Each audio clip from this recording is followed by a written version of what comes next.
श्री गणेशाय स्वाहा। ओम महागौरी देव्यै स्वाहा। ओम अंगारकाय स्वाहा।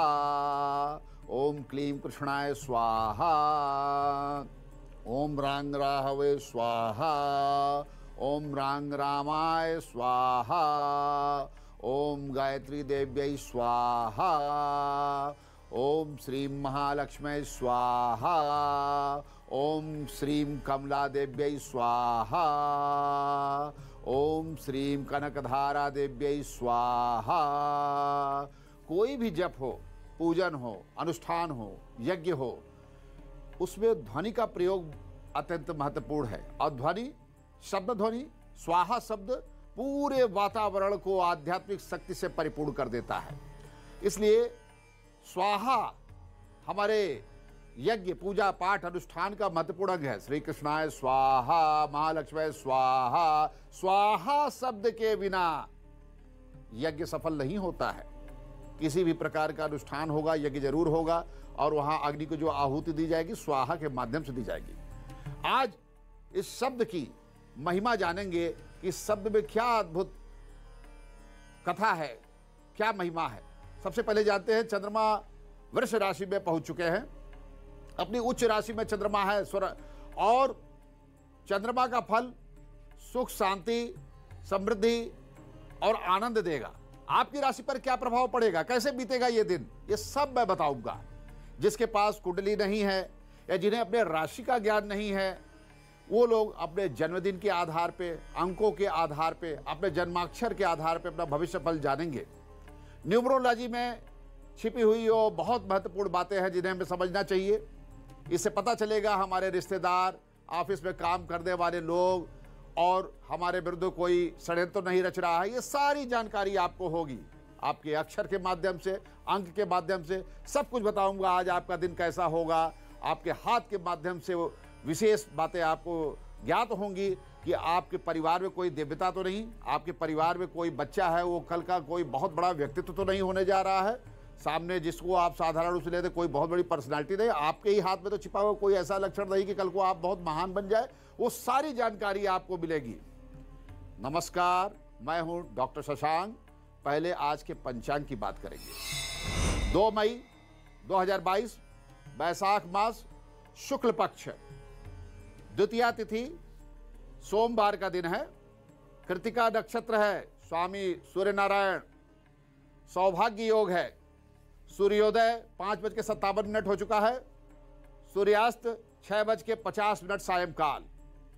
राहु काल प्रातः 7:30 से 9 बजे के मध्य रहेगा। किसी भी प्रकार के मांगलिक कार्य करने के पहले सोचिएगा, राहु काल को अवॉइड कीजिए। दिशाशूल पूर्व दिशा की तरफ यात्रा ना करें। यदि यात्रा करना बहुत जरूरी हो तो भगवान गणेश जी का और घर के बुजुर्गों का आशीर्वाद लेकर के कुछ मिष्ठान इत्यादि ग्रहण करके यात्रा कर सकते हैं।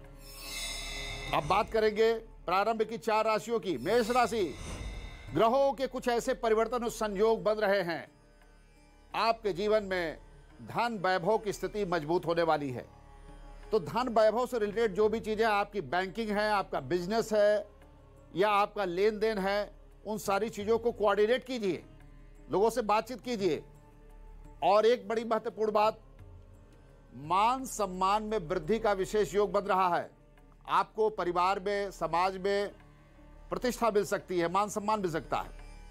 वृषभ राशि, पत्नी से लाभ।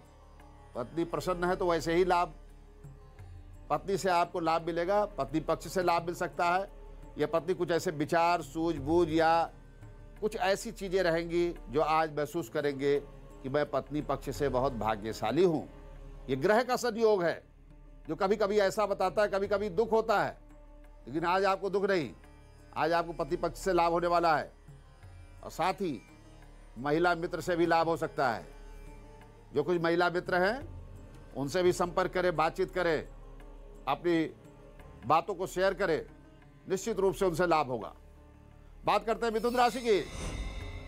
ग्रहों की युति जो बन रही है, कार्य में प्रगति होगी। जो भी कार्य करना चाहते थे वो कार्य आगे बढ़ नहीं रहा था, आज उस कार्य के लिए जो भी प्रयास करेंगे उसमें प्रोग्रेस आपको दिखाई देगा। व्यवसाय में अच्छी सफलता मिल सकती है। जो भी बिजनेस कर रहे हैं, सूझबूझ दिमाग से आप ध्यान दीजिए, निश्चय ही उसमें अच्छी सफलता मिलेगी। लेकिन स्वास्थ्य का ध्यान रखिएगा, स्वास्थ्य थोड़ा डगमगा सकता है। बात करेंगे कर्क राशि के जातकों की। आपके भी मान सम्मान की वृद्धि का विशेष योग बज रहा है। घर में भी मान सम्मान, समाज में, मित्र मंडली में और आपके कार्य क्षेत्र में, कार्यालय में एप्रिसिएशन मिल सकता है, प्रशंसा की जा सकती है। साथ ही साथ राजनीति में जुड़े हुए जो लोग हैं वो राजनीति में और सीनियर लोगों से जाकर के मिले, वहाँ सम्मान वृद्धि के योग है। या अपने सीनियर किसी भी क्षेत्र में, किसी भी कार्य क्षेत्र में अपने सीनियर से मिलिए, उनसे संपर्क कीजिए, आपके मान सम्मान में वृद्धि की संभावना प्रबल है। लेकिन धनहानि से बचे। धनहानि का मतलब क्या होता है? एक तो व्यापार में सही निर्णय लेना है, इन्वेस्टमेंट उस दिन नहीं करना है, और किसी भी व्यक्ति को यदि आप धन उधार स्वरूप दे रहे हैं तो बहुत आवश्यकता अगर किसी की है तभी उसकी सहयोग कीजिए, कोई मोटी धनराशि मत दीजिएगा। ओम चंद्रमसे नमः।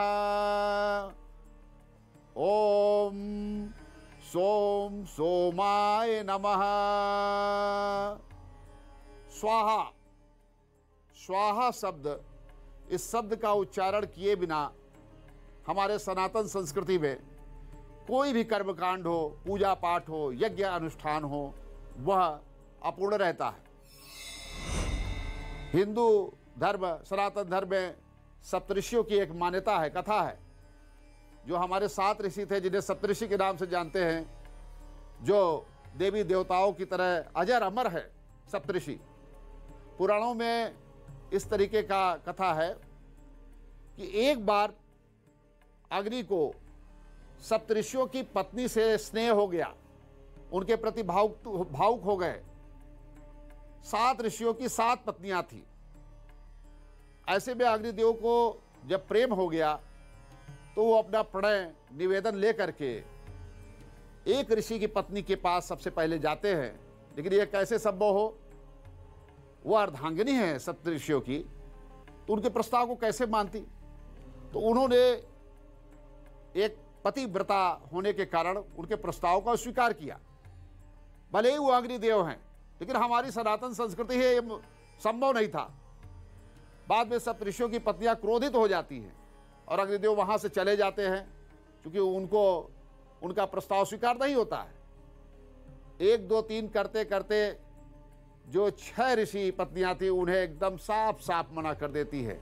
7वें ऋषि की पत्नी अरुंधति, वो इंद्र ने ऐसा वरदान दिया था, अग्निदेव तो क्या, सृष्टि में कोई भी उनकी तरफ कुदृष्टि नहीं डाल सकता है। प्रस्ताव देना तो दूर गया है, तो क्या अग्निदेव मायूस होकर के चले गए, सोचे कि अब तो कुछ होने वाला नहीं है। अब यहां कथा में एक रोचक मोड़ आता है। अग्नि को सप्तऋषियों की पत्नियों से अत्यधिक लगाव था, लेकिन यह संभव नहीं। और दूसरी तरफ राजा दक्ष की पुत्री अग्निदेव के प्रेम में समर्पित थी। उनको हर तरफ अग्निदेव ही दिखते थे। उसे हर कीमत पे, हर स्थिति में अग्निदेव का प्रेम, अग्निदेव का सानिध्य चाहिए था। अग्निदेव तक वो अपने प्रेम प्रस्ताव को पहुंचाती है, लेकिन अग्निदेव के हृदय में तो उनके लिए स्थान है ही नहीं। मैंने कहा आपसे संकेत समझाने की कोशिश करता हूं क्या है। अब राजा दक्ष की पुत्री क्या करे? उसने तप किया, ध्यान किया, प्रार्थना किया और मास निकाल दिया, मास पर्यंत। अब अग्निदेव सप्तऋषियों की पत्नियां ही प्यारी थी, तो क्यों ना उनका स्वरूप धारण कर ले। तो वो एक सप्तऋषि की पत्नी का स्वरूप धारण कर लेती है। जो राजा दक्ष की पुत्री थी, वो उनके पास ऐसा दिव्यता प्राप्त होती है कि उसका स्वरूप धारण कर लेती है और अग्निदेव उसे स्वीकार कर लेते हैं। ऐसे ही एक एक करके वो सप्तऋषियों की पत्नी का रूप धारण करती जाती है और अग्निदेव उन्हें स्वीकार करते जाते हैं और उनके प्रेम समर्पण में जाकर के बंध जाते हैं। अग्निदेव राजा दक्ष की बेटी के बंधन में बंध गए। जो वो चाहती थी वही करते गए और वो भी खुशी खुशी प्रसन्नता पूर्वक बिना किसी प्रश्न, बिना किसी शंका के उस पुत्री का ही नाम स्वाहा है, जिसे हम लोग कहते हैं ओम क्लीम कृष्णाय स्वाहा, ओम महालक्ष्मी स्वाहा। अग्निदेव को तो मानना ही था, उनको तो स्वीकार करना ही था, तो स्वाहा का सहयोग तो लेना ही था। स्वाहा के बिना अग्निदेव अपूर्ण थे। स्वाहा का नाम आते ही अग्निदेव कार्य करने के लिए तत्पर हो जाते हैं। जैसे ही स्वाहा बोलते हैं वैसे अग्नि प्रज्वलित हो जाती है, अग्निदेव आगे की तरफ बढ़ते हैं और ये व्यक्ति की कामना पूर्ण होती है। और कामना के लिए जो मंत्र पढ़े जाते हैं वो मंत्र भी सार्थक होते हैं। उन मंत्रों से आहुति दी जाती है, उसे स्वाहा के माध्यम से अग्निदेव स्वीकार करते हैं और देवताओं तक पहुंचाते हैं। स्वाहा का नाम ही नहीं लिया तो देव तक आपकी आहुतियां अपूर्ण रह जाएंगी, नहीं पहुंचेंगी। देवताओं को तृप्त करना है, जिस भी इष्ट देव की उपासना करें, पूजा पाठ करें, यज्ञ अनुष्ठान कर रहे हैं, तो आपको स्वाहा का नाम लेना ही पड़ेगा। इसीलिए कहते हैं भले ही आप मंत्र का उच्चारण ना करें, लेकिन स्वाहा का नाम आप स्वतः लीजिए। इसीलिए देखिए पंडित जी आपको पूजा में बतलाते हैं ना कि मेरे साथ स्वाहा बोलिए, वो मौन होकर के मंत्र बोलते हैं और आप बोलते हैं स्वाहा। आइए जाने अगली 4 राशियों का भविष्य फल। सिंह राशि, आज कार्यालय में सावधान हो जाइए। कोई भी कार्य आपको करना है बहुत सूझबूझ से करना है, लेकिन शासन प्रशासन से जुड़े हुए लोगों के लिए शुभ समाचार है।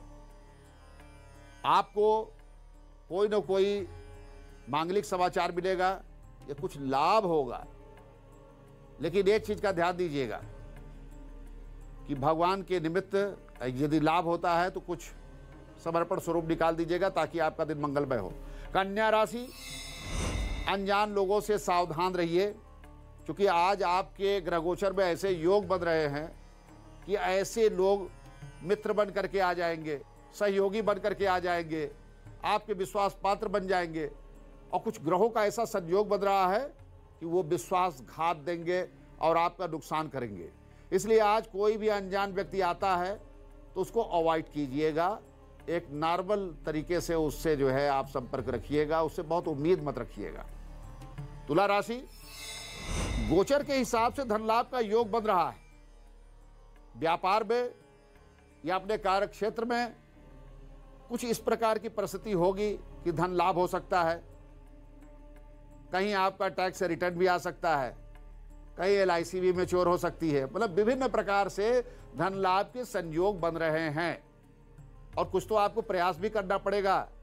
जब धन लाभ का योग बनता है तो चारों तरफ टटोलिए, कहीं ना कहीं से धन लाभ हो जाएगा। यात्रा से लाभ हो सकता है, कोई भी यात्रा है तो आप टालिए नहीं, कम से कम रिजर्वेशन करवा लीजिए और शेड्यूल बना लीजिए, भले 15 दिन बाद की यात्रा हो, क्योंकि यात्रा से लाभ मिलेगा। आज के दिन किया गया यात्रा के लिए संकल्प शुभ होगा। बहुत सुखद समय है, सुख और आनंद के साथ आपका समय बीतेगा।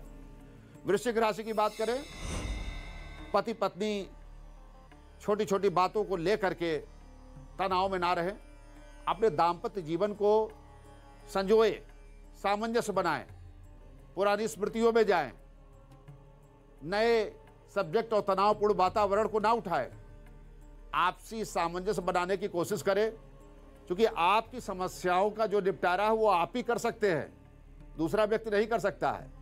अपनी पर्सनल चीज़ों को दूसरे व्यक्तियों के साथ शेयर मत कीजिएगा। आपसी सामंजस्य से आप समस्याओं का निराकरण करें और सुखमय दिन व्यतीत करें। विष्णु अवतार है ग्रीव, वेद लेकर के आए। कृष्ण सुदामा की कहानी, परशुराम, गंगा, बद्रीनाथ, इस दिन को सतयुग के बाद त्रेता युग का आरंभिक दिन भी माना जाता है। इस दिन से संबंधित मान्यताओं में ऐसा माना जाता है कि यह एक ऐसा विशेष योग है, विशेष तिथि है, जब सुदामा ने भगवान श्री कृष्ण को निर्धन होने के कारण चावल अर्पित किया था और उन्होंने यानी भगवान श्री कृष्ण ने उन्हें अक्षय पात्र दिया, धन से परिपूर्ण पात्र, जो कभी समाप्त ही नहीं होगा, उसमें धन परिपूर्ण रहेगा और उनको सदैव सुखी रहने का, प्रसन्न रहने का आशीर्वाद भी दिया था। आज के ही दिन, इसी दिन भगवान श्री कृष्ण ने द्रौपदी को भी अक्षय पात्र दिया था और वो अन्न का अक्षय पात्र था। जब पांडवों ने वनवास की शुरुआत की, वनवास में गए कष्ट के लिए, कष्ट के निराकरण के लिए, जिससे उनके पास हमेशा प्रचुर मात्रा में भोजन रहता था और वो भोजन कभी समाप्त नहीं होता था। एक अक्षय अन्न पात्र था। और वेदव्यास ने भी महाकाव्य महाभारत अक्षय तृतीया के दिन ही भगवान गणेश जी के साथ लिखना शुरू किया था। बहुत महत्वपूर्ण दिन है अक्षय तृतीया। अक्षय तृतीया की तिथि केवल खरीदारी के लिए ही नहीं है, बल्कि पौराणिक दृष्टि से, वैदिक दृष्टि से भी अगर देखा जाए, कुछ साक्ष्य मिलते हैं, बहुत शुभ और मंगलकारी है। वैशाख मास के शुक्ल पक्ष की तृतीया तिथि को अक्षय तृतीया के रूप में स्वीकार किया गया है। पुराणों में स्पष्ट कहा गया है, इसी दिन भगवान विष्णु के 3 अवतार हुए थे, इसलिए इस तिथि को बेहद महत्वपूर्ण माना जाता है। इतना ही नहीं, इस शुभ अवसर पर मातंगी देवी का भी प्राकट्य हुआ था 10 महाविद्याओं में। आइए इस बारे में भी विस्तार से जानें कि भगवान विष्णु के जो 24 अवतारों में से जो चौथा अवतार नर नारायण का है। पुराणों में बताया गया है कि धर्म की पत्नी मूर्ति के गर्भ से भगवान नर नारायण की उत्पत्ति हुई। धर्म की स्थापना के लिए भगवान ने इस रूप में जन्म लिया, नर नारायण के रूप में। बद्रीनाथ आप लोग जानते हैं, हमारा बहुत महत्वपूर्ण धर्म स्थल है, 4 धामों में से एक है। 2 पहाड़ियों के मध्य वो स्थित है। एक पर भगवान नारायण ने तपस्या की थी, जबकि दूसरी पर नर ने। नारायण ने द्वापर युग में श्री कृष्ण के रूप में अवतार लिया, जबकि नर ने अर्जुन के रूप में अवतरित हुए, फिर संयुक्त हुए। नारायण का तप भंग करने के लिए इंद्र ने अपनी सबसे सुंदर अप्सरा रंभा को भेजा था, लेकिन नारायण ने अपनी जंघा से रंभा से भी सुंदर अप्सरा उर्वशी को उत्पन्न करके इंद्र को भेंट कर दिया था। लो स्वीकारो, अद्भुत कथा है। अब बात करेंगे अगली 4 राशियों की। धनु राशि। धनु राशि वाले अपने स्वास्थ्य को व्यवस्थित कीजिए। आपको क्या करना है? प्रातःकाल जल्दी उठना है। राशि परिवर्तन में ऐसे संयोग बन रहा है जो कष्ट देंगे, और उठते ही अपने नित्य कर्म से फ्री होकर के योग कीजिए, ध्यान कीजिए, और आज से संकल्प कर लीजिए कि आपको नियमित करना है। कहीं स्वास्थ्य का कोई समस्या ना उत्पन्न हो। यदि अभी से मैंने आपको राशि के हिसाब से आपको सूचना दे दी, यदि आप ऐसा करते हैं तो भाग्योदय स्वयं होगा, धन धान की पूर्ति स्वयं होगी। बात करेंगे मकर राशि की। नौकरी मिल सकती है। बहुत दिन से आप प्रयास कर रहे हैं, जहां भी प्रयास कर रहे हैं वहां जाकर के एक बार मिलिए, फ़ोन कीजिए, उन अधिकारियों से मिलिए जहां पर मीटिंग हुई थी, उनको फ़ोन कर लीजिए। हो सकता है कोई अपॉइंटमेंट लेटर मिल जाए, या अपॉइंटमेंट लेटर मिलने के लिए आपको आश्वासन मिल जाए। व्यवसाय में वृद्धि के प्रबल योग हैं। धन वैभव का विशिष्ट योग बन रहा है, इसलिए व्यवसाय में कुछ विशेष लाभ हो सकता है। प्रयास कीजिए, निश्चय ही सफलता प्राप्त होगी। कुंभ राशि। आज आप बड़ा ध्यान दीजिएगा, योजना बना लीजिए आज की। अनावश्यक विवाद से बचिएगा। जगह जगह लोगों से मिलेंगे जाएंगे, चाहे ऑफिस हो, चाहे घर हो, चाहे समाज हो। बाहर हम निकलते हैं सार्वजनिक परिवहन से या अपने गाड़ी से, वहाँ भी विवाद हो जाता। अभी गाड़ी चला रहे, कोई आदमी सामने आ गया, विवाद हो गया। तो छोटी मोटी बातें हो तो उसको इग्नोर कर दीजिए। अनावश्यक विवाद से बचिए और आज संयम बनाए रखिए। कष्ट का दिन है, भगवान की कृपा से अच्छे से निकल जाएगा। बात करेंगे मीन राशि के जातकों की। देखिए, परिवार की उपेक्षा से काम नहीं चलेगा। आप अपने काम काज में इतना ज़्यादा व्यस्त हैं, थोड़ा परिवार की तरफ भी ध्यान दीजिए। पत्नी, बच्चे, परिवार, माता पिता, इन सब के सामंजस्य को बनाने की कोशिश कीजिए, क्योंकि जो घर परिवार में सामंजस्य बन जाता है तो वहाँ सुख शांति रहती है। यदि कोई कोऑर्डिनेशन नहीं है, कोई सीधा संवाद नहीं है, पत्नी आपके माता पिता से बात नहीं कर रही है, या आपकी माँ पत्नी से बात नहीं कर रही है, बच्चे आपके अपने ग्रैंडफादर ग्रैंडमदर से बात नहीं कर रहे हैं, सामंजस्य न रहने के कारण एक पारिवारिक विषमता और कड़वाहट और ज़्यादा बढ़ जाती है। बैठिए, सबको बैठाइए, एक कोऑर्डिनेशन बनाइए, एक दूसरे की समस्या को समझने की चेष्टा कीजिए और अपने दिन को शुभ और मंगलमय बनाइए। भगवान श्री हरि के 24 अवतारों में से 16वां अवतार है भगवान विष्णु का हयग्रीव अवतार। ब्रह्मा जी से उनके वेदों को चुराकर मधुकैटभ नाम के जो दैत्य थे वो रसातल में लेकर के चले गए थे। तब ब्रह्मा जी बहुत ज़्यादा चिंतित हो गए। अब भगवान विष्णु के शरण में गए। अधर्म की रक्षा के लिए उन्होंने हयग्रीव अवतार लिया। हयग्रीव अवतार में वो प्रकट हुए पृथ्वी लोक पे। उन्होंने दैत्यों का वध करके ब्रह्मा जी को उनका वेद सकुशल समर्पित किया। भगवान विष्णु के सबसे प्रमुख अवतार में से एक परशुराम अवतार है, जिसे परशुराम जयंती भी है आज के दिन। उनका छठा अवतार माना जाता है। भगवान विष्णु का छठा अवतार है परशुराम के रूप में। पुराणों में उनकी उत्पत्ति को लेकर यह कथा मिलती है। प्राचीन काल में महिष्मती नगर में सहस्त्रबाहु नाम क्षत्रिय शासक था, क्षत्रिय राजा था। उसे अपनी शक्तियों पर बड़ा अभिमान था। एक बार अग्निदेव ने उससे भोजन कराने का आग्रह किया।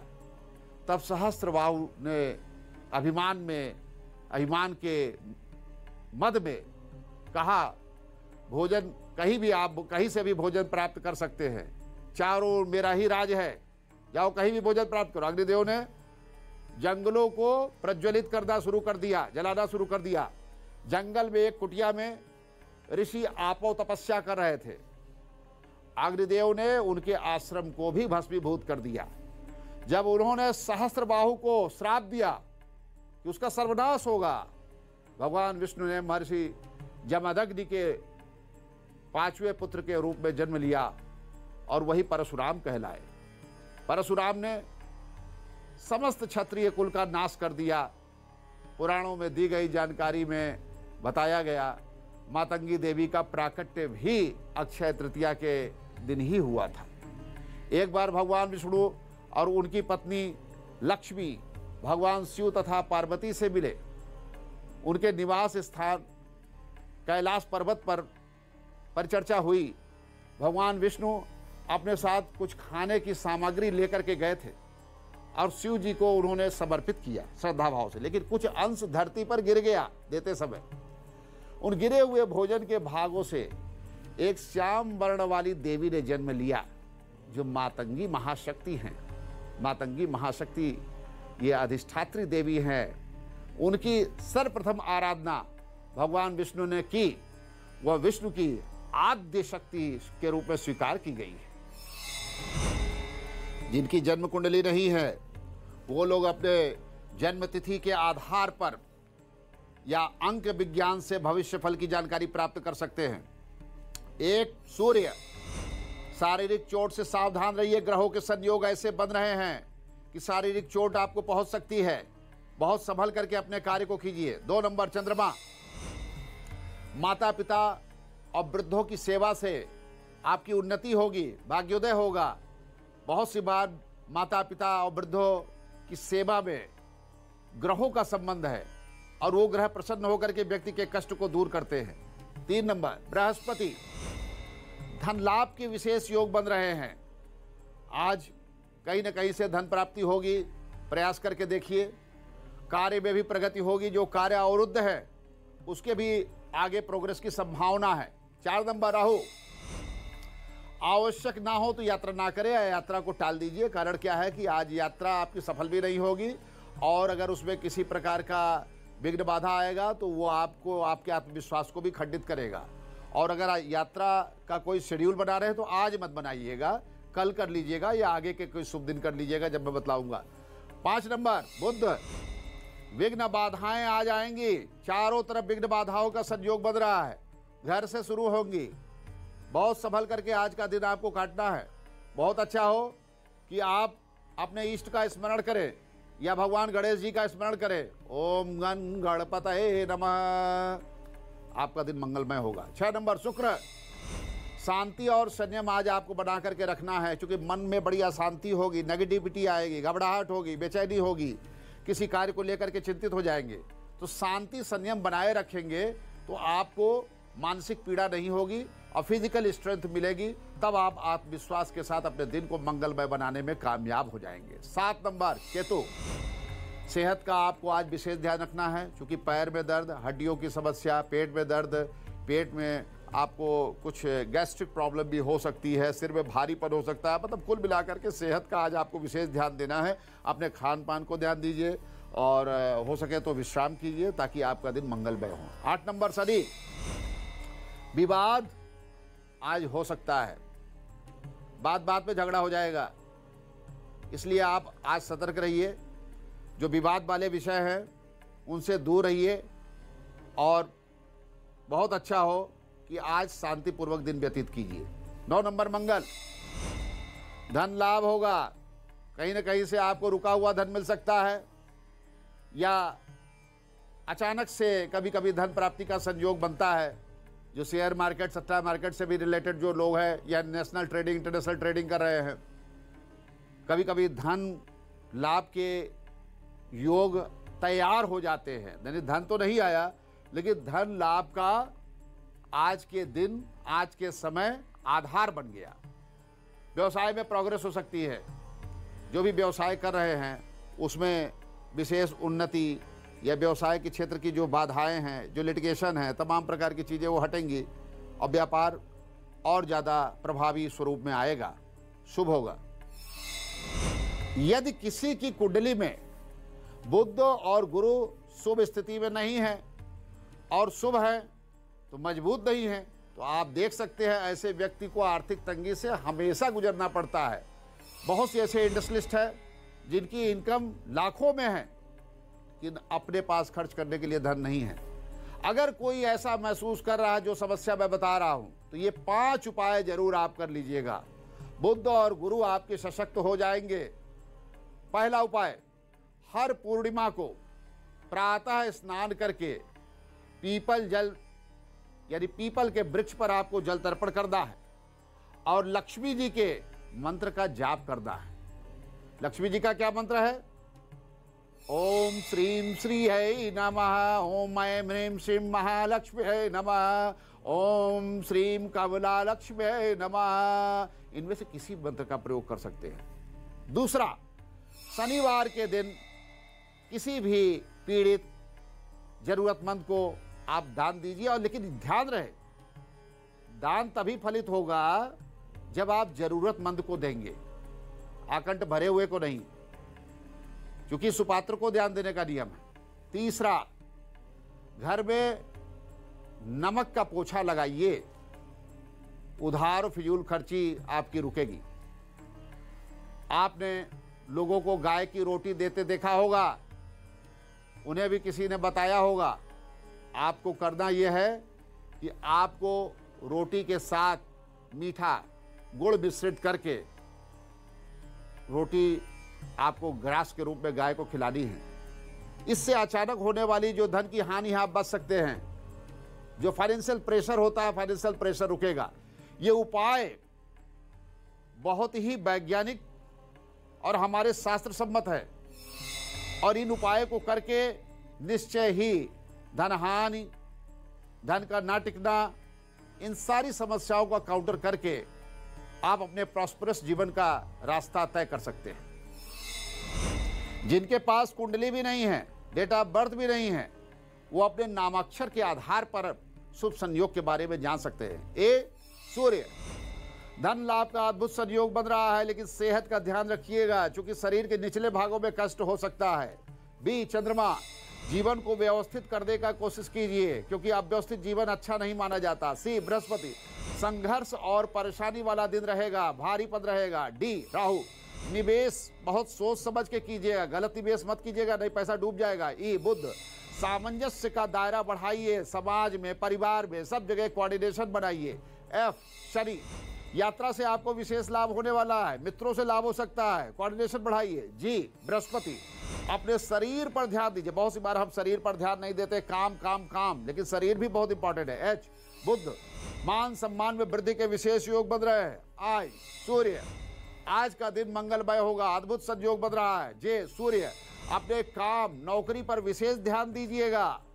के चंद्रमा, यात्रा से लाभ का अद्भुत संयोग बन रहा है, लेकिन स्वास्थ्य का ध्यान दीजिए, आपकी भुजाओं में कष्ट हो सकता है। एल बृहस्पति, अपनी संतानों पर ध्यान दें, जानने की कोशिश करें बच्चा क्या कर रहा है, पढ़ाई कर रहा है कि नहीं। अगर कॉलेज में कहीं पढ़ रहा है तो उसका हाल चाल लीजिए, केवल उसको स्वतंत्र मत छोड़िए। एम राहु, धन संचय पर आपको विशेष ध्यान देना है, क्योंकि धन के खर्चे के साथ साथ धन बचाने का भी सोचिए। एन बुध, मन को शांत रखिए, मन को स्थिर रखिए। आज मन आपका स्थिर होगा, बड़ी चिंता होगी, बड़ी परेशानी होगी। ओ केतु, अपने परिवार को विशेष ध्यान देना है, अपने परिवार के प्रति बहुत ज्यादा सतर्क रहिए। पी शनि, धन लाभ का विशेष योग बन रहा है, मान सम्मान प्राप्ति की प्रबल संभावना है। क्यों सूर्य, पेट संबंधित कष्ट हो सकता है, गैस्ट्रिक प्रॉब्लम हो सकती है, पेट की मांसपेशियों में दर्द हो सकता है। बहुत सूझबूझ के साथ भोजन कीजिएगा और अपने शरीर को संयमित रखिएगा। आर चंद्रमा, अपनी सेहत पर विशेष ध्यान दीजिए, क्योंकि स्वास्थ्य की गिरावट के विशेष योग बन रहे हैं। एस बृहस्पति, रुके हुए काम में प्रगति है, रुके हुए काम आपके बन सकते हैं, प्रोग्रेस लेवल बढ़ेगा। टी राहु, धोखे से बचे, आपके इर्द गिर्द धोखेबाज घूम रहे हैं, सतर्क हो जाइए। यू शुक्र, धन प्राप्ति का अद्भुत संयोग बन रहा है, धन प्राप्ति आपको हो सकती है, धन प्राप्ति का मार्ग प्रशस्त होगा, व्यापार बढ़िया होगा। वी शुक्र, मन को शांत रखिए, मन को नियमित कीजिए, मन में जो भी कड़वाहट है उसको निकाल दीजिए। डब्ल्यू शुक्र, जीवन में प्रगति की और सुख की संभावना, जीवन बहुत अच्छा है, बहुत अच्छा रास्ता अब आपका आज निकलने वाला है। एक्स बुध, भाग्योदय और सुख शांति का दिन है। वाई सूर्य, माता पिता पर विशेष ध्यान दीजिए, उनकी सेहत पर आप जो है केंद्रित होइए। जेड केतु, हो सके तो यात्रा ना कीजिए, हानि से बचिए, आज हानि के प्रबल योग बन रहे हैं। नाखून पर चर्चा करेंगे। हमारे हाथ में जो नेल्स है, नाखून, आपकी सफलता का और असफलता का राज आपके नाखून में छिपा हुआ है। नाखूनों की प्रकृति के बारे में आपके भाग्य को बताएंगे। लंबे और नुकीले नाखून, सौंदर्य प्रेमी, ऐसे लोग सौंदर्य प्रेमी होते हैं। आप ध्यान दीजिएगा, जिनके लंबे और नुकीले नाखून होंगे ऐसे लोग सौंदर्य प्रेमी होते हैं। उन्हें बड़ी सोफिस्टिकेटेड लाइफ चाहिए, बहुत ही आराम जिंदगी चाहिए, टेंशन नहीं लेते हैं और कष्ट बिल्कुल नहीं महसूस करते हैं। प्रायः सौंदर्य और अभिनय के क्षेत्र में इनको सफलता भी मिलती है, लेकिन खास बात, ऐसे लोग स्वार्थी भी होते हैं। सभी नहीं, लेकिन ऐसे अधिकांश लोग स्वार्थी भी होते हैं और अंदर अंदर आक्रामकता उनकी छिपी रहती है। ऐसे लोगों से आपको सतर्क भी रहना चाहिए, सावधान भी रहना चाहिए। सामान्य वर्गाकार या आयता, जैसे देखिए सामान्य वर्गाकार या आयताकार नाखून रहता है। ऐसे लोग बड़े लिबरल होते हैं, उदारवादी होते हैं, लोगों की मदद करना, सहायता करना, बड़े भावुक होते हैं, लोगों के दुख में दुखी होना, लोगों के सुख में दुखी होना। प्रेम के साथ साथ उनको व्यापार में भी सफलता मिलती है। ऐसे लोग सिद्ध व्यापारी होते हैं, सिद्ध प्रेमी होते हैं।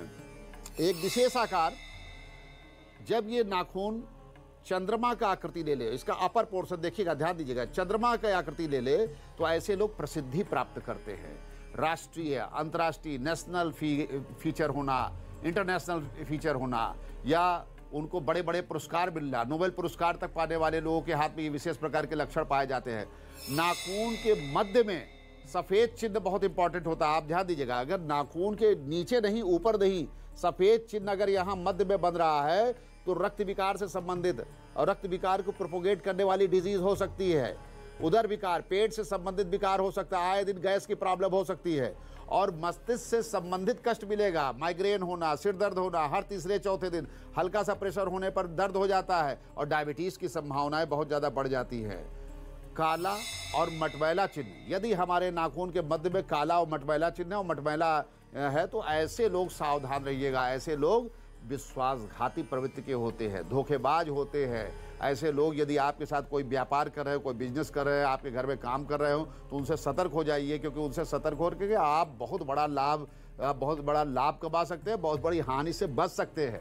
अब एक बहुत महत्वपूर्ण लक्षण, नाखून में आप देखिए प्रायः नाखून फटे फटे होते हैं, लंबाई में फटे फटे होते हैं या चौड़ाई में फटे फटे होते हैं, जैसे नाखून क्रैक कर जाते हैं। यदि फटा नाखून किसी का है तो ये अशुभ लक्षण होता है। प्रायः ऐसे लोग की इंटेंशंस अच्छी नहीं रहती है। बहुत से लोग रहते हैं ना, अगर आप देख लीजिए कि उनके नाखून फटे हुए हैं तो ऐसे लोगों से आप सतर्क हो जाइए, क्योंकि इनकी इंटेंशंस अच्छी नहीं रहती है। और ऐसे लोगों से सावधानी रख करके आप अपने जीवन को सुरक्षित कर सकते हैं। और यही नहीं, जो बहुत से बार हम प्रेम प्रसंग में भी देखते हैं, तो ये जो विशेष प्रकार के लक्षण हैं, क्योंकि भावुकता बस हम ध्यान नहीं देते हैं कि सही कौन है गलत कौन है, लेकिन कुछ ऐसे लक्षण हैं जो कि मैं बता रहा हूँ, इनको जान करके आप सही का फैसला कर सकते हैं। आप देखिए, नाखून में लालिमा होना, नाखून में रेडनेस बहुत ज़्यादा है, सफ़ेदपन बिल्कुल नहीं है, एकदम लालिमा सा है, तो ये भाग्योदय का सूचक होता है। ऐसे लोग बड़े खुशदिल इंसान रहते हैं, बड़े प्रसन्न इंसान रहते हैं, धन प्राप्ति का विशेष योग होता है, व्यापार में भी उनको अद्भुत सफलता मिलती है। अब एक विशेष लक्षण देखिए, झूठ बोलने वाले लोग तो आप देखे होंगे ना, जो झूठ बिना कुछ सोचे समझे झूठ बोल देते हैं। और कहावत है ना, मुंह में राम बगल में छुरी, ऐसे विश्वासघाती झूठ बोलने वाले लोगों का जो प्रमुख लक्षण होता है, इनका नाखून बेहद छोटा होगा और चौड़ा होगा। यानी छोटा और चौड़ा नाखून अगर है तो ये झूठे लोग होते हैं, इनसे सावधान रहिएगा जो है। और निचले भाग की सफ़ेदी, लोग इसे बीमारी समझते हैं, ये बीमारी नहीं है। यदि निचला भाग सफ़ेद और बड़ा होता है, ऐसे लोग बहुत ही ईमानदार होते हैं, भावुक होते हैं, लोगों की सहायता करना, मदद करना, आंतरिक हृदय इनका स्वच्छ होता है। आज मैं आपको नाखून से संबंधित एक बहुत बड़ी बात बतलाने जा रहा हूं, और इसका प्रयोग आप कीजिए और इस बात का विशेष ध्यान दीजिएगा। प्रायः नाखून देखा गया है, लोग दांत से काटने में लग जाते हैं खाली समय में, या नाखून को वो नाखून से ही तोड़ते हैं। देखिए, नाखून को अस्त्र शस्त्र से काटना चाहिए, ब्लेड से काटिए या नेल कटर से काटिए। और इसके ये नहीं कि जब किसी भी समय आप नाखून को तोड़ दीजिए, उखाड़ दीजिए। नाखून काटते समय आपको बड़ी सावधानी बरतनी है। मंगलवार और शनिवार के दिन अगर आप नाखून काटेंगे तो निश्चित रूप से यह अशुभ है, धन हानि हो सकती है, मान हानि हो सकती है और तनावपूर्ण समय हो सकता है। दूसरी एक बात, नाखून जब हम काटते हैं तो स्किन नहीं कटनी चाहिए। यदि हमारी स्किन कट जाती है और रक्त उससे निकलता है तो ये अशुभ होता है। इसलिए नाखून को जल्दबाजी में ना काटें, क्योंकि इससे धन हानि जुड़ी है, मान सम्मान की हानि जुड़ी है, हमारे जीवन का डेवलपमेंट और विकास जुड़ा हुआ है। ये सब विशेष लक्षण हैं जिनको जान करके हम अपने जीवन को सुखमय बना सकते हैं, धन धान आरोग्यता समृद्धि से अपने जीवन को परिपूर्ण कर सकते हैं। अंग लक्षण विज्ञान के इन्हीं लक्षणों के आधार पर हम जीवन की बड़ी बड़ी सफलता प्राप्त करते हैं। शारीरिक रोग, बीमारी, आलस से बचने के लिए और श्रेष्ठ स्वास्थ्य के लिए, कोरोना के प्रकोप से रक्षा के लिए, शत्रु प्रकोप से रक्षा के लिए और शत्रु की कुदृष्टि से बचने के लिए, नकारात्मक ऊर्जा से बचने के लिए रक्षा का मैं महामंत्र बतला रहा हूं। दैहिक दैविक भौतिक तापा, राम राज नहीं काहु ही व्यापा।